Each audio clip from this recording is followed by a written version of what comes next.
बोलो कृष्ण भगवान की जय। बोलो कार्तिक मास की जय। कार्तिक मास की कथा।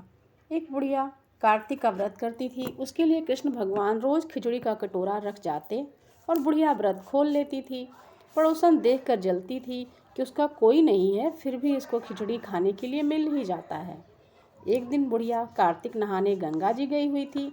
भगवान आए और खिचड़ी का बेला मकान में रख कर चले गए। पड़ोसन ने खिचड़ी का बेला उठाकर मकान के पिछवाड़े में फेंक दिया।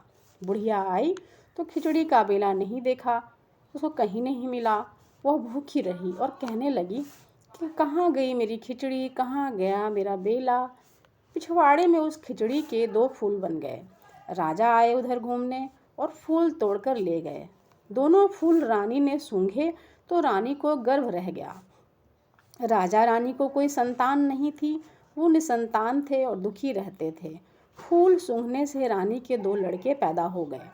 लड़के बड़े होने लगे पर वह बच्चे किसी से भी नहीं बोलते थे। दोनों लड़के शिकार खेलने जाते, रास्ते में बुढ़िया मिलती। बुढ़िया कहती, कहाँ गई मेरी खिचड़ी, कहाँ गया मेरा बेला। लड़के कहते, हम ही तेरी खिचड़ी, हम ही तेरा बेला।